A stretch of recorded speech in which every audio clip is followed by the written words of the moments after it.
अस्सलाम वालेकुम। ब्रेकडाउन के साथ मैं हूं शफात अली। कराची की तारीख का तीसरा पार्ट कुछ लंबा हो सकता है बाकी दीगर पार्ट्स के मुकाबले में। गुज़िश्ता दो पार्ट्स में हमने कराची की तारीख, मिथोलॉजी, स्टोरीज वगैरह इन सब चीज़ों में जो कराची की मेंशनिंग है, फिर हमने इस्टेब्लिश किया कि देबिल जो कि हिस्ट्री में एक बड़ा मुनफरिद मकाम रखता है, उसका और कराची का आपस में क्या ताल्लुक है। फिर हमने कराची के कलों के बारे में बात की और फिर हमने कराची किस तरह से सिंधी खानदानों के पास रहा और इसका इख्तिताम किया हमने 1784 में होने वाले उस कॉन्फ्लिक्ट पे, जिसके बाद कराची कलड़ों और तालपुरों के बजाय अचानक बलोचों के पास चला जाता है। बलोचों का ये दूसरा टर्म है कराची में। और अब कल्होड़ ख़ानदान की हुकूमत कराची में, सिंध में समाप्त होने जा रही है, ख़त्म होने जा रही है और कराची में एक नए दौर का, सिंध में एक नए दौर का आगाज होने जा रहा है जो तालपुरों का दौर है।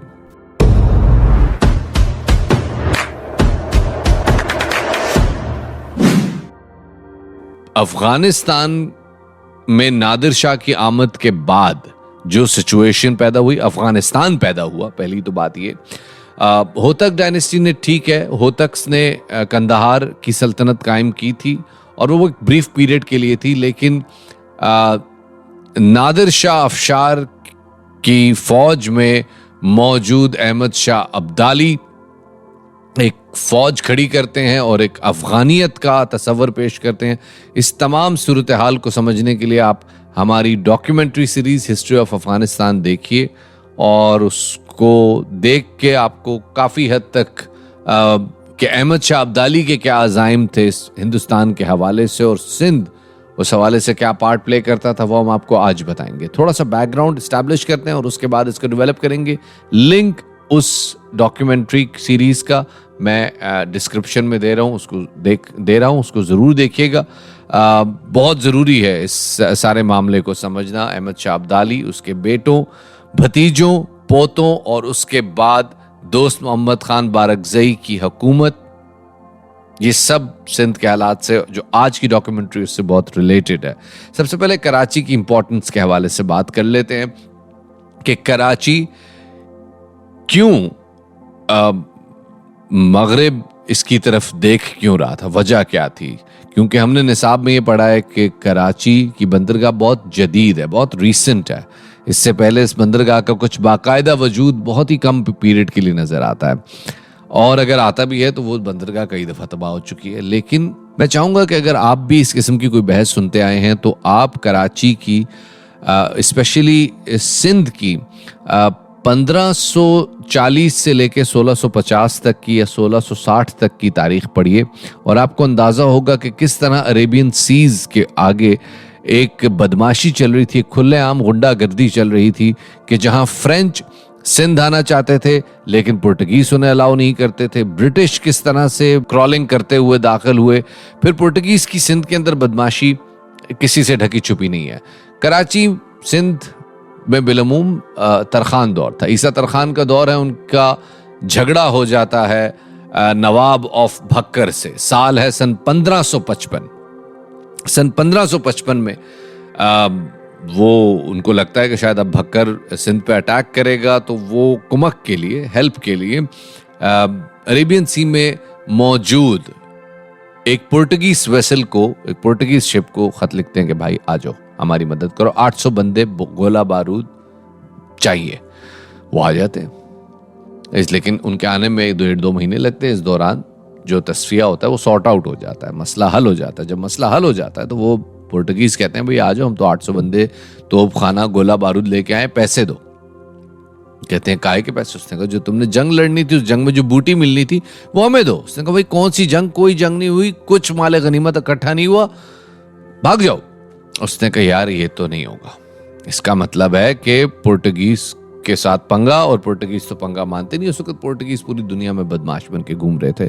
सो दे इन्वेडेड ठट्ठा, massacred 8,000 people, destroyed a number of homes and went back. और उसके बाद इन्होंने 60 साल इस सी लाइन में, सिंध के सामने जितनी सी लाइन है, किसी को घुसने नहीं दिया। कोई फॉरेन शिप आए डच आए, फायर किया। इंग्लैंड का, यूके का, बर्तानिया का, उन्होंने ब्रिटेन का एक पूरा वेसल जला दिया, ट्रेड वेसल जला दिया, गोला बारूद फायर किया उसके ऊपर, बदमाशी। लेकिन फिर भी सन 1611 में, 1611 में अंग्रेज ब्रिटेन किसी तरह से ठट्ठा के रास्ते यहां दाखिल हो जाते हैं। कैसे आते हैं we don't know. Why Karachi, फिर ऐसी इंपॉर्टेंस क्या थी कराची की? क्योंकि सिंध के साहिलों पे तो पुर्तगीज घूम रहे थे, गुजरात के साहिलों पे इससे भी ज्यादा हालात खराब थे, क्योंकि गुजरात के साहिलों के आगे ऑटोमन्स घूम रहे थे। और ऑटोमन्स आपको पता है उस जमाने में एक बहुत बड़ी नेवी पावर थी, उससे पंगा लेना इतना आसान नहीं था। ऑटोमन्स ब्रिटेन को भी निशाना बनाते थे, पुर्तगीज को भी निशाना बनाते थे, फ्रेंच वेसल्स को भी निशाना बनाते थे। ये आपस में इनकी लड़ाई मारकुटाई चल रही थी, तो इसकी वजह से port of Bombay was becoming very risky और port of Gujarat was also becoming very risky. वहां पे हॉट वाटर था, मसला हो गया था, फड्डे वड्डे चल रहे थे, लिहाजा दे नीडेड एन अल्टरनेट कि जहां पे वो अपने शिप्स को उतार सकें। एंड दैट्स व्हाई कराची और सिंध के साहिलों की इंपॉर्टेंस बढ़ गई थी। ठट्ठा, जैसे कि मैंने बताया कि इस 1555 वाले वाकये के बाद तकरीबन नाकारा हो चुका था। लेकिन इसके अलावा एक और वजह भी थी, क्योंकि ठट्ठा टेक्सटाइल का मरकज था। डाइंग बनाने के लिए सारे कारखाने, कारीगर ठट्ठा में मौजूद थे।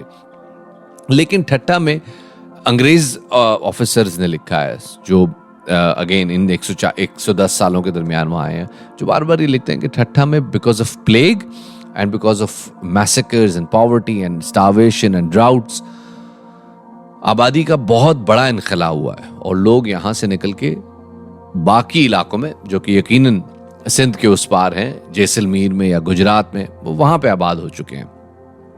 विच वॉज अगेन लोगों के लिए एक कोई अचंभे की बात नहीं होनी चाहिए। ऐसे में ठट्ठा के वीरान हो जाने के बाद सिंध में पोटेंशियल तो मौजूद है एक नए साहिल का, एक नए पोर्ट टाउन का, लेकिन वो पोर्ट टाउन अभी मौजूद नहीं है। पोटेंशियल मौजूद है। हम वापस आते हैं अब 1784 की तरफ, जहां कलड़ों की हुकूमत खत्म हुई है और तालपुर अब टेक ओवर कर रहे हैं। तालपुरों के टेक ओवर करने पे, जैसे मैंने आपको बताया था कि कलड़ों ने जाते जाते जिस तरह से खान ऑफ कल्लात को ज़रक शाह के इंतकाल और उसकी जंग में जो उसकी मौत वाक़ हो गई थी, उसकी वजह से उन्होंने कराची हैंड ओवर कर दिया था बलोचों को। लेकिन कलड़ों की हुकूमत खत्म होने के बाद जब मीर फतेह अली खान सिंध पे काबिज होते हैं, तो अपने भाइयों के साथ मशवरा करते हैं और वो कहते हैं, भाई जब तक पोर्ट नहीं मिलेगी सिंध में हुकूमत फजूल है, पोर्ट चाहिए, और पोर्ट के लिए हमें कराची चाहिए। कराची कैसे मिलेगा? क्योंकि वो तो खान ऑफ कल्लात के बाद है, और खान ऑफ कल्लात कोई नॉर्मल आदमी नहीं है, वो नसीर खान है। जी हाँ, वही नसीर खान जो अहमद शाह अब्दाली के शाना बशाना उसकी फौज में लड़ चुका है, और अहमद शाह अब्दाली से वाहिद आज़ादी लेने वाला आदमी है जिसने अहमद शाह अब्दाली के तसल्लुत को मानने से इनकार किया है, जंग लड़ी है। नसीर खान के सामने ये बात करना बड़ा मुश्किल काम था, लिहाजा फैसला यह किया गया कि चूंकि इन अफगानिस्तान और अब्दाली फोर्सेस और नसीर खान के दरमियान एक बाहमी एहतराम का रिश्ता मौजूद है, डोमिनेंस मानी जाती है, क्योंकि खान ऑफ कल्लात की हुकूमत छोटी है, अफगानिस्तान की हुकूमत बड़ी है, वो दिल्ली के तख्त तक जाने वाले हैं।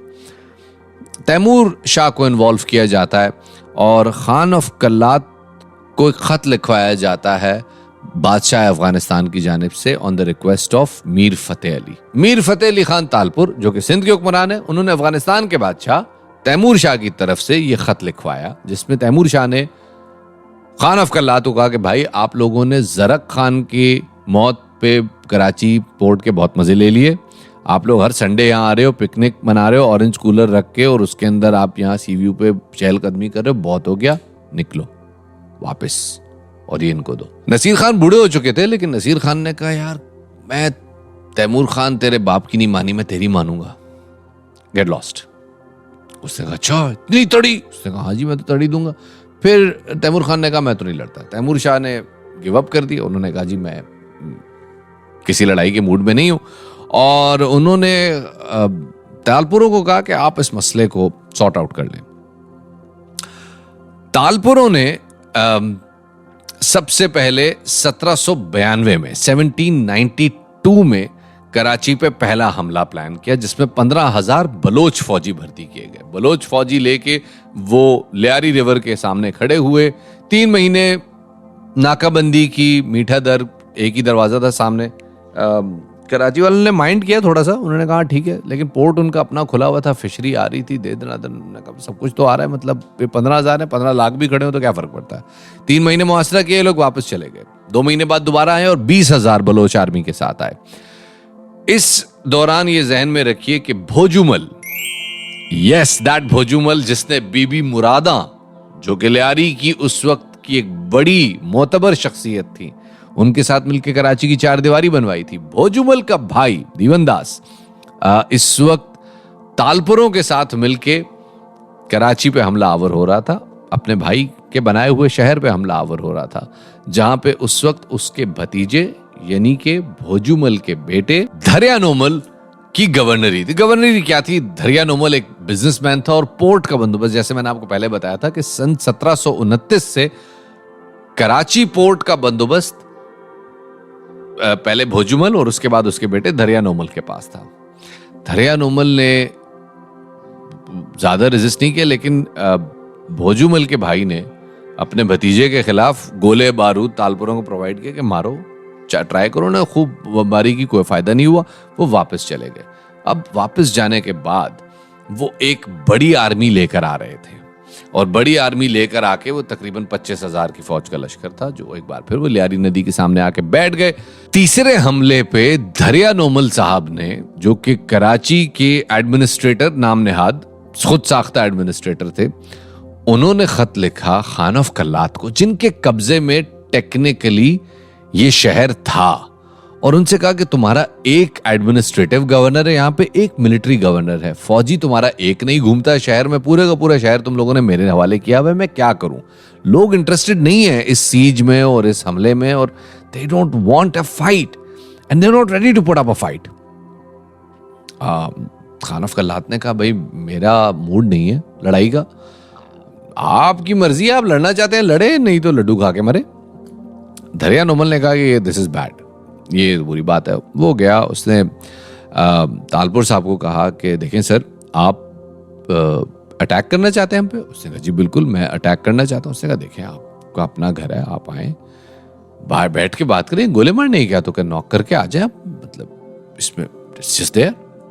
तालपुर इस बात से, उस एटीट्यूड से बड़ा इंप्रेस हुआ, और उन्होंने कहा कि फतेह अली तालपुर साहब ने कहा कि जी मैं आपकी कदर करता हूँ, आप भी सन ऑफ सॉयल है, मैं भी सन ऑफ सॉयल हूँ, आप भी इसी मिट्टी के, मैं भी इसी मिट्टी का हूँ, आप भी सिंधी है, मैं भी सिंधी हूँ, क्या क्या चाहते हैं? उसने, धरियानोमल ने कहा I just don't want any soldier in my city, just take your guys off और उनको लेके वापस चले जाओ। उन्होंने कहा जी बिल्कुल आप सही कह रहे हैं, ऐसे ही होना चाहिए, मैं यहाँ से वापस जाने का ऐलान करता हूँ, लेकिन शहर मेरा हो गया। उसने कहा जी बिल्कुल शहर मेरा हो गया, साइन करें, बताएं किधर करने।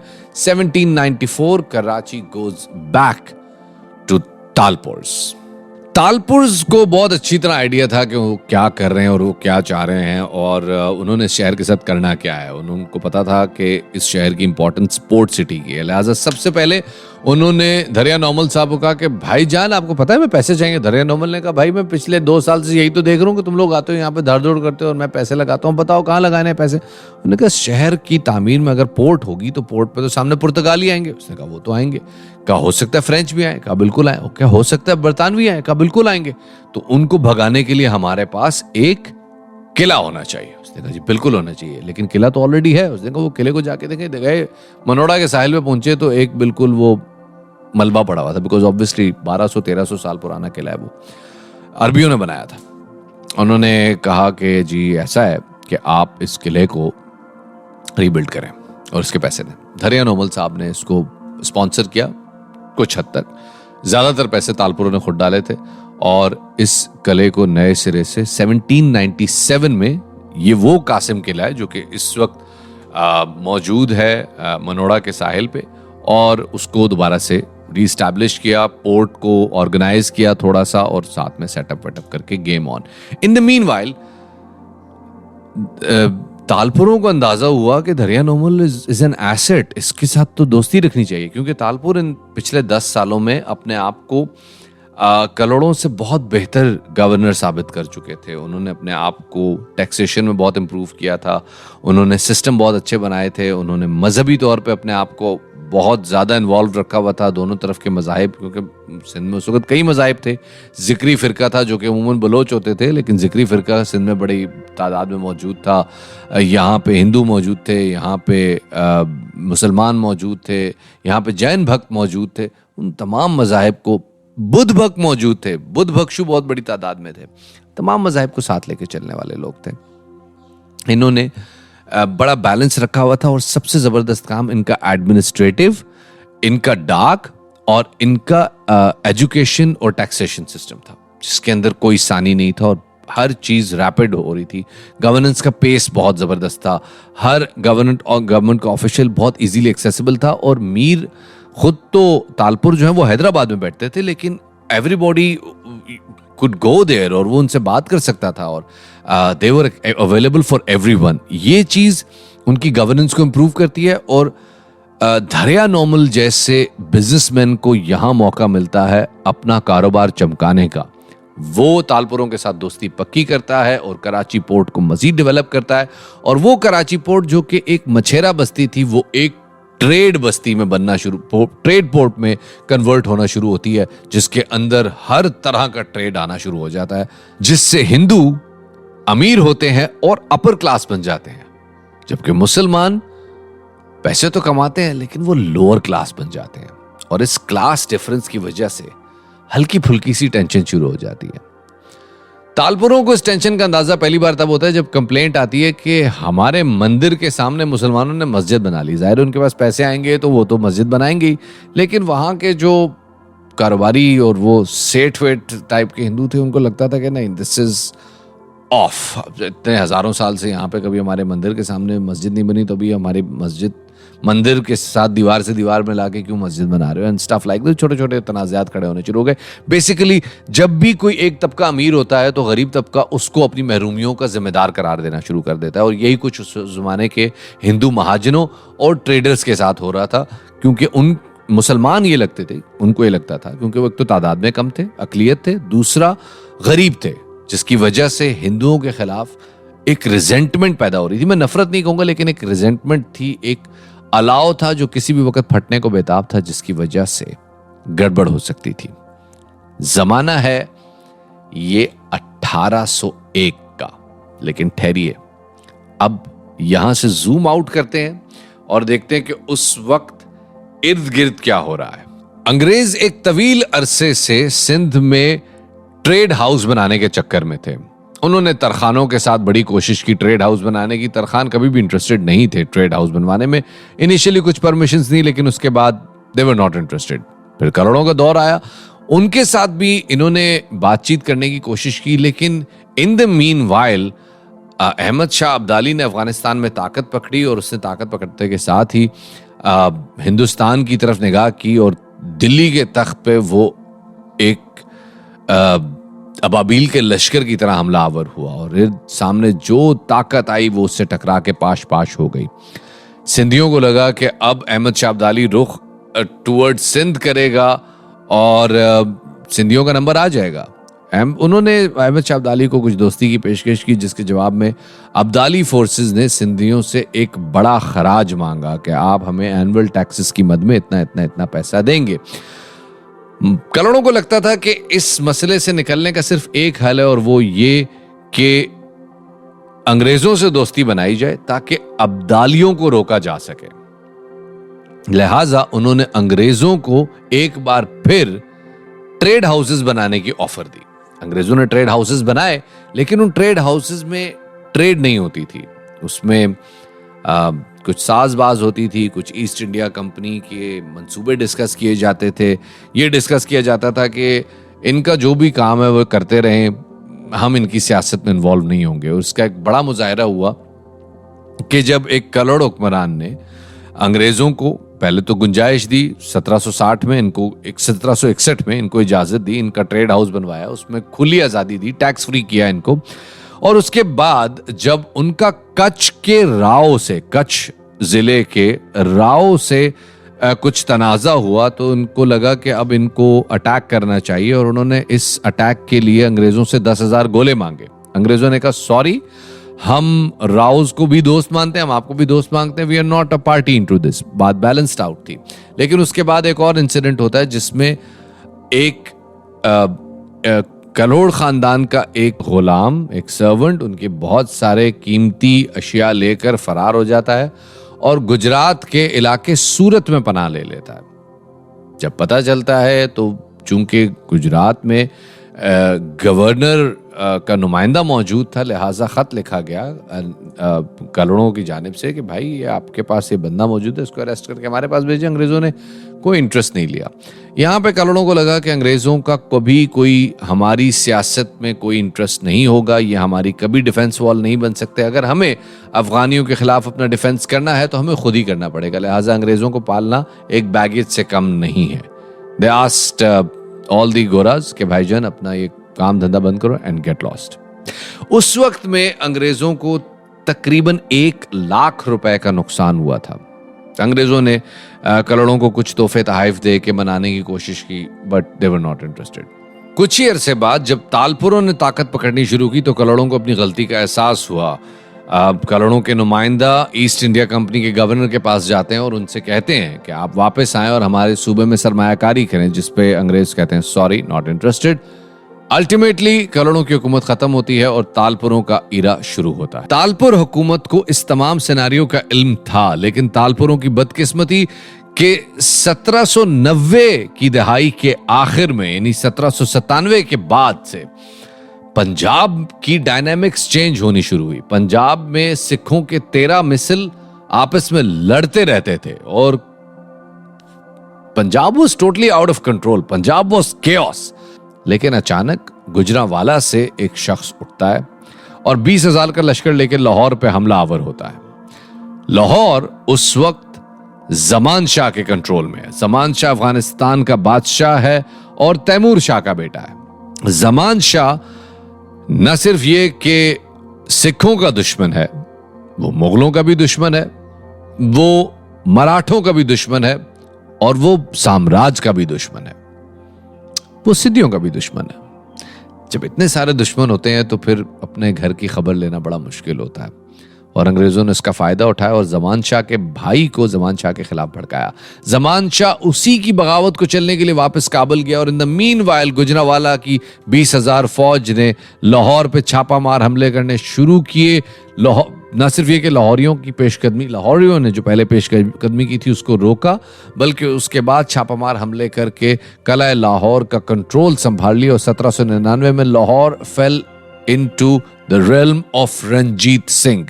रंजीत सिंह ने जिस तरह से सिख मिसलों को आपस में जोड़ा और जिस तरह से अपनी फौजी ताकत के बलबूते पे और अपनी एडमिनिस्ट्रेशन के बलबूते पे उसने जिस तेजी से इलाके फतह करने शुरू किए, this was beyond anyone's perception. अंग्रेज अलबत्ता सतलज पार करने में नाकाम थे। अंग्रेजों ने भी रंजीत सिंह को अंडर एस्टिमेट नहीं किया, अलबत्ता उन्होंने इंतजार किया कि कुछ अरसा मजीद वेट करते हैं कि रंजीत मजीद ताकत पकड़ता है या अपनी ताकत में खुद ही खत्म हो जाता है। रंजीत ने एक्सपीडिशंस की, रंजीत ने अंग्रेजों के दुश्मनों को अपने साथ मिलाया। रंजीत का यह मानना था कि अगर इस कौम को इकट्ठा करना है तो उसके लिए मुज़ाकरात नहीं, सिर्फ तलवार चाहिए। और उसने तलवार के ही जोर पे मुल्तान पे हमला किया और मुल्तान में मौजूद मुगल गवर्नर को न सिर्फ ये कि आउट क्लास किया, बल्कि मुल्तान पे कब्जा करते के साथ ही सिंध की बॉर्डर टेरिटरी रुझान पे भी कब्जा कर लिया। ये तालपुरों के लिए एक और खतरे की घंटी थी और उन्हें एक बार फिर अंग्रेजों की बड़ी जोर से याद आई। उन्होंने फोन मिलाया, मतलब अंग्रेजों को बुलाया, कहा भाईजान आओ ना, ट्रेड करो, यहाँ पे जहां मर्जी फैक्ट्री लगाओ जी, कराची के बाहर सारा एरिया खाली है। मैं एक बार फिर रिक्वेस्ट करूंगा कि आप अफगानिस्तान के उस दौर की डायनामिक्स को समझने के लिए मेरी अफगानिस्तान की हिस्ट्री की 3 हिस्सों पर मुश्तमिल डॉक्यूमेंट्री जरूर देखिए। आपको बहुत सारी चीजें एलैबोरेट होंगी और क्लियर होंगी और उसके साथ ही सिंध की डायनामिक्स जुड़ जाएंगी इस डॉक्यूमेंट्री में, which is going to be really helpful for you इस डॉक्यूमेंट्री को आगे समझने में, क्योंकि यहां पे Karachi becomes the jewel in the crown of east. इसकी कुछ वजूहात हैं। ये मैं नहीं कहता, ये खुद अंग्रेज ऑफिसर्स कहते थे, उन्होंने उन्वान से किताबें लिखी हैं। ये सारी मालूमात तालपुरों के इल्म में थी और तालपुर ये जानते थे कि अगर अंग्रेजों को यहां ट्रेड का लालच देना है तो उसके लिए सिर्फ और सिर्फ एक हल है, वो मिन्नतों तल्लों से नहीं होगा, वो होगा यहां पे पोर्ट को डेवलप करके। एक्टिव ट्रेडिंग पोर्ट और अंग्रेजों का trading house sounds like a win win situation? No, तालपुरों के लिए नहीं थी ये विन विन सिचुएशन, क्योंकि अंग्रेज यहां पे वही हरकतें कर रहे थे जो वो पूरे हिंदुस्तान में कर रहे थे। उन्हें कोई सरोकार नहीं था कि कौन सी रियासत किस पे हमलावर होती है, हमारा ट्रेड हाउस कैसे सरवाइव करता है। They had got nothing to do with it. वो ये चाहते थे कि ये आपस में लड़ें ताकि हमारे 3 दुश्मनों से एक दुश्मन कम हो जाए, क्योंकि सिंधी भी अल्टीमेटली हमारे खिलाफ ही है, अफगान भी हमारे खिलाफ ही है, पंजाब भी हमारे खिलाफ ही है। सो इट्स फाइन, कोई मसला नहीं है, आपस में लड़ मुड़ के खत्म हो जाएंगे, हमारा एक दुश्मन कम हो जाएगा, वी आर नॉट इंटरेस्टेड। ये सारी सुनगुन डिस्कशन होती थी ट्रेड हाउस के अंदर। लिहाजा ट्रेड हाउस की जो मीटिंग्स की मालूमात हैं उसके लिए जासूस छोड़े गए। जासूसों ने ट्रेड हाउस के अंदर, शारे फैसल वाला ट्रेड हाउस जिसकी location is not now known, it's assumed कि ये जो शारे फैसल पे हम जो नेपियर बैरक्स देखते हैं, ये इससे पहले जो स्ट्रक्चर मौजूद था वो बेसिकली उस ट्रेड हाउस का था, और नेपियर बैरक्स बेसिकली उस ट्रेड हाउस के पिछले हिस्से में बनाई गई थी। ट्रेड हाउस के उस वक्त के इंचार्ज हैं नेथन क्लॉ। नेथन क्लॉ साहब जो हैं, उनकी गुफ्तगू की खुफिया टेप मंजर आम पे आ जाती है और वो पता ये चलता है कि ये तो आपस में बैठ के यहाँ पे सिर्फ सिंध की पॉलिटिक्स पे डिस्कशन कर रहे हैं और they are not interested in protecting Sindh from invaders like Ranjit Singh. Sindhis believed that Ranjit Singh is an invader. तालपुरों को ये बात पसंद नहीं आती। फतेह अली खान तालपुर एक बड़ा कड़क आदमी था, उसने वो निगोशिएशन भी जानता था, लेकिन वो तलवार का भी तेज था और मिजाज का भी तेज था। उसने बुलाया इनको और उसने कहा, देखो भाई बात सुनो, ये अपना जितना भी तुमने ट्रेड हाउस है, ये वाला भी, ठट्ठा वाला भी, बदीन वाला भी, 3 ट्रेडिंग हाउस बनाने दिए ना, तीनों लपेटो, घर जाओ।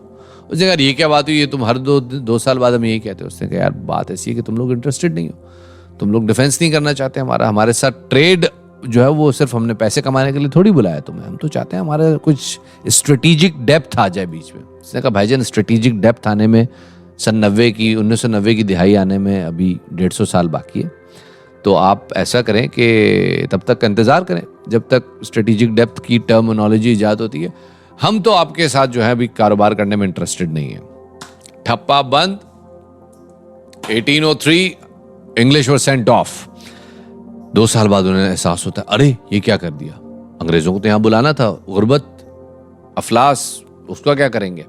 फिर बुलाते हैं इनको, लेकिन इस बार अंग्रेज उनके साथ एक एक्सक्लूसिव एग्रीमेंट करते हैं। कहते हैं लिखो कि सिवाय ब्रिटेन के कोई यूरोपियन नेशन नहीं होगी और ना अमेरिका होगा। अमेरिका स्पेशली ताज़ा जख्म खाया था ना, सिविल वॉर खत्म हुई थी, अमेरिका आज़ाद हुआ था, ताज़ा जख्म खाया था अंग्रेजों ने। उन्होंने कहा लिखो अमेरिकन को नहीं छोड़ो। तालपुरों ने लिख के दिया कि आओ इन्वेस्टमेंट करो, अपना इंटरेस्ट रखो यहाँ पे ताकि कल को मैं डिफेंड कर सको। रंजीत सिंह ने वैसे तो मुल्तान कैप्चर किया है 1810 में, लेकिन रंजीत के इरादों को देख के सिंधियों को बहुत पहले से अंदाजा हो गया था कि he is gonna come any time, इस बंदे को रोकना पड़ेगा।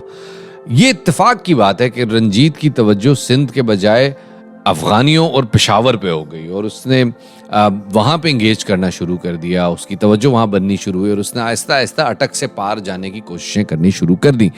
ये और बात है कि इस एक्सपीडिशन में उसको टाइम बहुत ज्यादा लग गया और रंजीत ने अपने आप को एज अ स्टेट्समैन मनवाने के लिए कुछ इकदामात करने शुरू कर दिए। उसने अंग्रेजों के दुश्मनों को अपना दोस्त बनाना शुरू कर दिया। उसने फाइनेंशियल एड के लिए कुछ लोगों को खतूत लिखने शुरू कर दिए, कुछ ट्रेड बढ़ानी शुरू कर दी। मुल्तान की फतह के बाद रंजीत सिंह के मिजाज में कुछ तब्दीली आती है और उसने 1810 के बाद अपने आप को बतौर स्टेट्समैन अप्रूव करवाना शुरू कर दिया। उसकी तवज्जो अटक पार होनी शुरू हुई और उसने कोशिश की कि किसी तरह से वो अंग्रेजों के दुश्मनों को, साम्राज्य के दुश्मनों को किसी तरह से अपना दोस्त रखे, अपने नजदीक रखे। ये चीज रंजीत को बड़े अजीबोगरीब एक्सपेरिमेंट्स करने पे मजबूर कर रही थी। मिसाल के तौर पे जीन बैप्टिस्ट जो कि एक इटालियन जनरल था, लोग कहते हैं वो he was just a fighter, but लेकिन जब वो रंजीत की कोर्ट में आया तो रंजीत ने उसको प्रमोट करके जनरल बना दिया, उसने उसको एक महाज पकड़ाया और उसको भेज दिया। इसी तरह जब हरी सिंह नलवा की कैंपेन्स शुरू होने लगी तो हरी सिंह नलवा को जिस तरह से उसने प्रमोट किया और जिस तरह से आउटरेजियसली उसने हरी सिंह नलवा के जरिए कामयाबियां हासिल की, this was an astounding effort.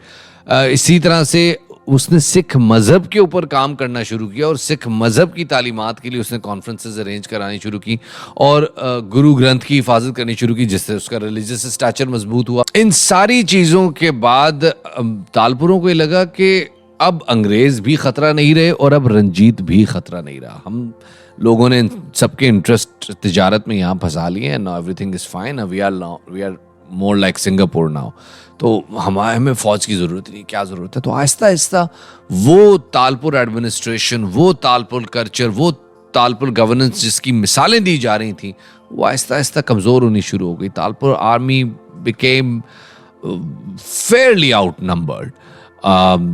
वो किले जिनको रातों रात तामीर कराया गया था उनकी मेंटेनेंस पे तवज्जो ख़त्म हो गई, तोपें जंग आलूद हो गई, तोपों के अंदर अगर बारूद था तो गोले नहीं थे, गोला था तो बारूद नहीं थे।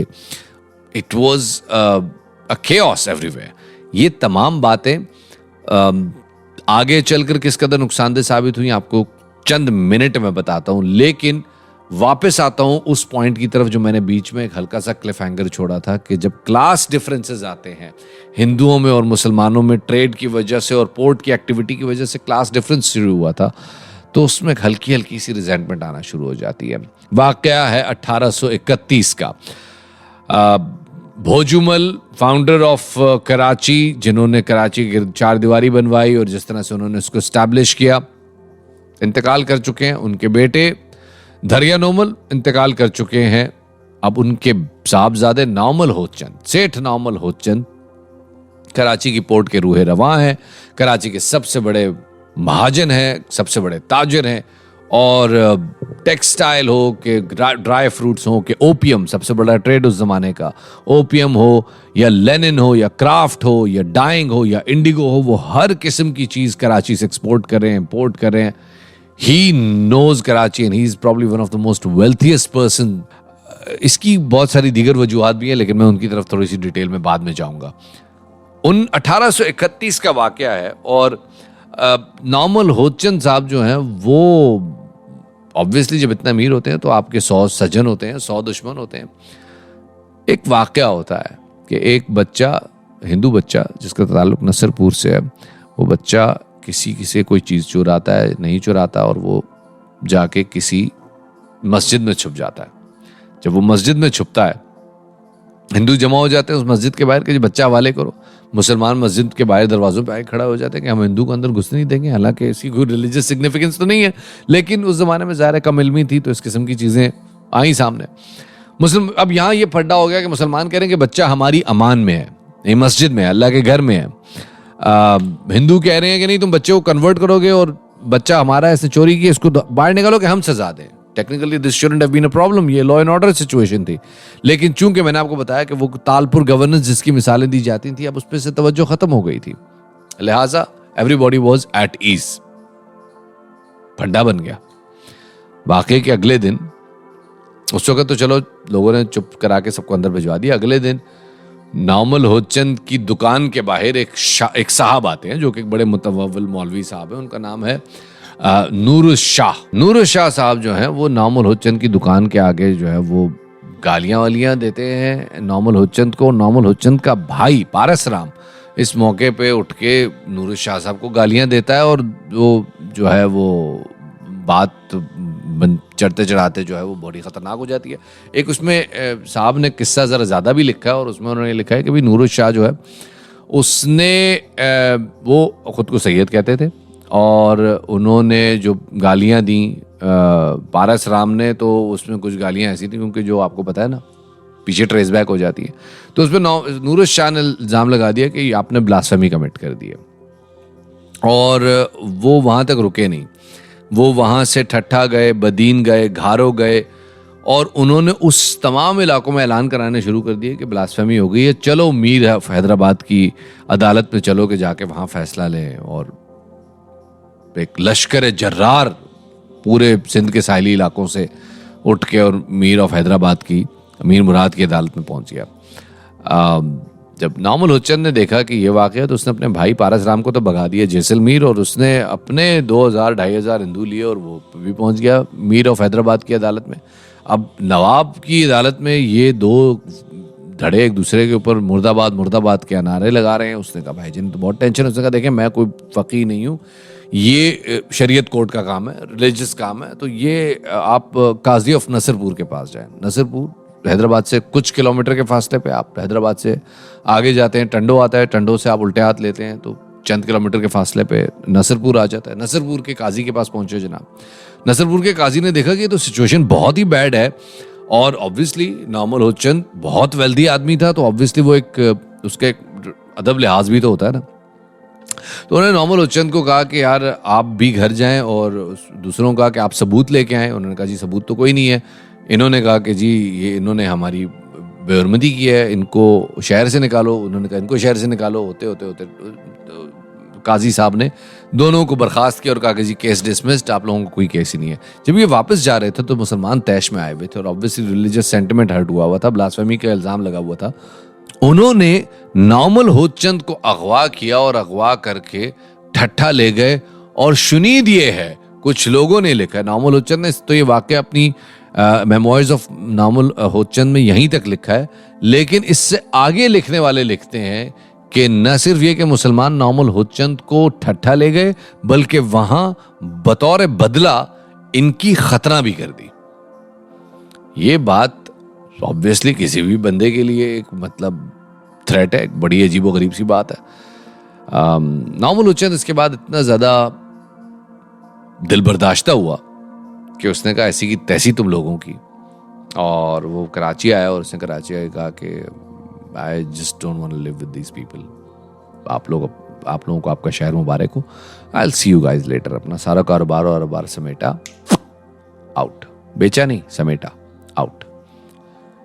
कहते हैं कि वो बॉम्बे गया था, लेकिन नामुल हुज्जत अपनी किताब में लिखता है कि मैं राजस्थान गया था, which doesn't make any sense. Why would you go to Rajasthan? अगर आपने एक पोर्ट टाउन छोड़ना है तो obviously will go to some other port town, because आपने पोर्ट से अपना बिजनेस कंटिन्यू करना है।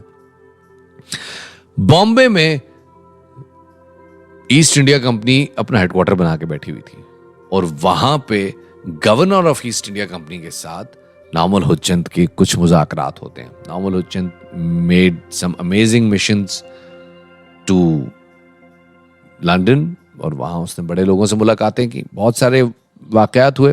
नामुल हुज्जत ने इस दौरान ब्रिटिश रैंक्स में कितनी इंपॉर्टेंस हासिल कर ली, इसका अंदाजा हमें इसी वाकये के तकरीबन 8 साल बाद होता है, जब 28 जनवरी को झरक के कैंप में उस वक्त के पॉलिटिकल एजेंट हेनरी पॉटिंजर का एक खत आता है, जिसमें हेनरी पॉटिंजर झरक कैंप को ये लिखते हैं कि आप लोगों को मिशन का क्यू मिल चुका होगा। मेरी सिर्फ आपसे इल्तिमास है कि इस मिशन के दौरान स्विफ्ट रखिएगा सारी कार्रवाई, और किसी भी किस्म की ताकत के इस्तेमाल से परहेज मत कीजिएगा। अलबत्ता नामुल हुज्जत की किसी भी किस्म की प्रॉपर्टी या उसके दोस्तों को कोई नुकसान नहीं होना चाहिए। मैं सिर्फ इतना कहूंगा कि आपको नामुल हुज्जत को गवर्नर जनरल ऑफ इंडिया का प्रोटोकॉल देना है। नामुल हुज्जत इस वाक़े के 8 साल बाद कराची के सरेंडर डॉक्यूमेंट्स पे ब्रिटेन की तरफ से दस्तखत करता है। क्या बात है। कहानी का सबक यह है कि रिलीजियस हार्मनी एक ऐसा तालाब होता है जिसके अंदर कोई लहर नहीं होती, लेकिन जैसे ही आप उसके अंदर एक कंकरी भी फेंकते हैं तो उससे उठने वाली लहर सुनामी बन के आप पे आती है, सब कुछ बहा के ले जाती है। वक्त वक्त की बात है। अपने को ना छोड़ो, दूसरे को ना छेड़ो। जो हिंदू है वो हिंदू है, जो मुसलमान है वो मुसलमान है, जो ईसाई है वो ईसाई है, जो जैन है वो जैन है, जिसका जो मजहब है वो वही है। इसका इम्पैक्ट बड़ा शदीद होता है। तारीख में वाकयात मौजूद हैं, काश के हम सबक ले लें। लेकिन खैर, आगे बढ़ते हैं। अंग्रेजों ने कराची पे हमला क्यों प्लान किया, कुछ नहीं मालूम। अंग्रेजों ने कराची पे हमला किस दिन प्लान किया, कुछ नहीं मालूम। अजम्पशंस हैं, अजम्पशंस बेस्ड ऑन इंटरनेशनल हालात। क्योंकि दोस्त मोहम्मद खान बारकज़ई की हुकूमत आने के बाद अफगानिस्तान और रशिया के दरमियान दोस्ती हो गई थी और यह उम्मीद पैदा होनी शुरू हो गई थी और यह खतरा पैदा होना शुरू हो गया था कि रशिया अफगानिस्तान का रास्ता इस्तेमाल करके ब्रिटेन पे हमलावर हो सकता है। रंजीत सिंह गो की उम्र के आखिरी हिस्से में था, लेकिन अपनी पूरी ताकत के साथ पेशावर तक मौजूद था। यह चीज बज़ाहिर एक खतरे की अलामत थी। अंग्रेजों को यह लगता था कि शायद ये अजम्पशंस हैं, इसकी कोई डॉक्यूमेंट्री कहीं मौजूद नहीं है, लेकिन कोई डॉक्यूमेंट्स मौजूद नहीं है जिसके अंदर ये डिस्कशंस एज मिनट्स कहीं रिकॉर्ड हुई हो। लेकिन ये अजम्पशंस हैं कि अंग्रेजों को शायद ये लगता हो कि अफगान पंजाबियों के साथ मिलके साम्राज्य को आउट क्लास कर देंगे, एंड दे कुड हैव, अगर ये दोस्ती कर लेते। लेकिन ऐसा नहीं हुआ। दोस्त मोहम्मद खान बारकज़ई ने सबसे पहला टारगेट ही पेशावर का किया, जो कि डेफिनेटली अफगानिस्तान की ब्रेड बास्केट था, वो क्यों ना करता इसको। और यहाँ पे वजीर अकबर खान और हरी सिंह नलवा के दरमियान एक तारीखी मार्का हुआ 1837 में, जो कि वजीर अकबर खान ने एक बड़ा कारनामा किया। वो हरी सिंह नलवा, जिस पे रंजीत की आर्मी को नाज था, उसको जमरोद के मकाम पे, आजकल वो बोर्ड बाजार के पीछे का हिस्सा या सामने का हिस्सा कहलाता है, नासिर बाग वाली साइड कहलाती है, वहां पे उसको कत्ल किया। उसका मकबरा भी वहीं बना। लेकिन उसको शिकस्त फाश हुई और पेशावर एक बार फिर से अफगानिस्तान के ज़ेर तसल्लुत आ गया, which was an amazing feast for British army. उनको लगा कि this is the party time, ये तो बहुत अच्छी बात है। अब उनको ये लगता था कि बस थोड़े दिन का और इंतजार है, ये पंजाबी अपनी कुवत में खुद ही पेरिश हो जाएंगे, केव इन हो जाएंगे और अफगानी फिर हमारे लिए एक सीधा रास्ता होंगे। लेकिन कुछ लोगों का ख्याल था कि ऐसा नहीं होना चाहिए। लेकिन ये बात डॉक्यूमेंट हुई है कि अगर बजाय इसके कि हम खैबर पास का रास्ता लें, उसके बजाय अगर हम नीचे से होते होते जाएं और जाके सीधा फुर्त करके इतना कोयटा के रास्ते हम अफगानिस्तान में घुस जाएं, कोई क्या बिगाड़ लेगा हमारा। आइडिया बहुत अच्छा था, लेकिन उसके लिए सिंधियों का ट्रस्ट चाहिए था। सिंधी ट्रस्ट नहीं करते थे, हर 2 साल बाद कहते थे कंपनी उठाओ निकल जाओ। लिहाजा एक ही ऑप्शन था और वो था कि सिंध को फतह करो। लेकिन सिंध को कैसे फतह करें? सिंध को फतह करने के लिए आपको समुद्री हमला करना पड़ेगा, और किया। किस कदर इंपॉर्टेंट था अंग्रेजों के लिए ये कराची का हमला, आप कैसे बता सकते हैं? आप ऐसे बता सकते हैं कि आप उन ऑफिसर्स को देखिए जिन्होंने कराची के अटैक में हिस्सा लिया। मिसाल के तौर पे कराची में आने वाला वो बहरी जहाज HMS वेल्सली, जिसमें 74 तोपें नस्ब थी, 32 पाउंडर, 10 पाउंडर, 12 पाउंडर, 8 पाउंडर, ये तमाम तोपें जहाज के 5 डेक्स में नस्ब थी।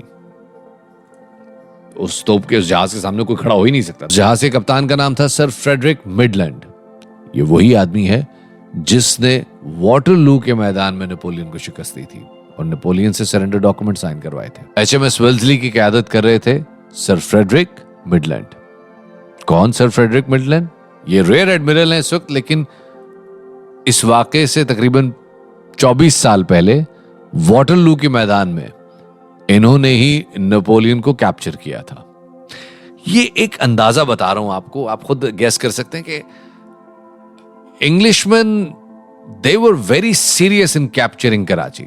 कराची कैप्चर की दास्तान बड़ी अजीबो गरीब है। उन्होंने तकरीबन 500 गोले फायर किए मनोड़ा के किले के ऊपर, जिसमें कुल 30 आदमी थे। मजे की बात कि कैजुअलिटी इनमें से किसी की नहीं हुई। एक आदमी वहां पे ब्रिटेन का जरूर मरा है, और वो भी एक हिंदुस्तानी फौजी था, और वो भी इसलिए मर गया क्योंकि एडमिरल साहब की बकरी समंदर में गिर गई थी और समंदर में लहरें ऊंची थी। 3 आदमी काला लोग को नीचे कुदवाया गया उनमें से 2 ने बकरी को बचा लिया, एक आदमी बेचारे को बस्ता बंधा हुआ था, वो उसमें डूब गया। His name is Ram ji, something Ram ji, मैं कंफर्म कर लूंगा, मुझे भी इस वक्त याद नहीं आ रही, बट यस, तकरीबन तमाम अंग्रेज ऑफिसर्स ने लिखा है कि मनोड़ा का किला इस कदर बुरी हालत में था कि उसमें मौजूद 11 तोपों में से एक तोप काम नहीं करती थी, उसमें हथियार नहीं थे, उसमें बारूद नहीं था, उसमें जो फौजी थे उन लोगों के पास कोई इख्तियार नहीं था। दे वर टोटली हेल्पलेस, और उस अचानक हमले के लिए वो बिल्कुल भी तैयार नहीं थे।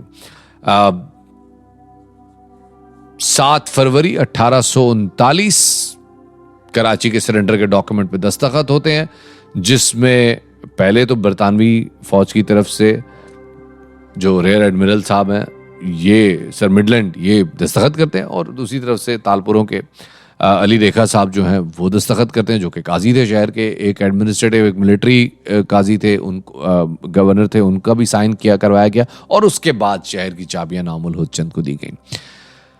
ये सब कुछ करवाने के लिए चार्ल्स नेपियर का सहारा लिया गया, बिकॉज चार्ल्स नेपियर वो बंदा है जिसने कराची बनाया है, जिसने कराची, मॉडर्न कराची की बुनियाद रखी है, जिसने कराची को दी पोर्ट सिटी बनाया है। क्या किया इस सारे वाकये में चार्ल्स नेपियर ने, किस तरह से उसने कराची के बाद आगे तालपुरों को शिकस्त दी, किस तरह से Karachi centre of the jewel of east बना, किस तरह से Karachi jewel of the east बना, और कितनी रकम हथियाई अंग्रेजों ने सिंध में से, और कितनी रकम चुराई अंग्रेजों ने सिंध में से। इस सब का अहवाल इंशाअल्लाह अगले एपिसोड में आपके सामने रखेंगे।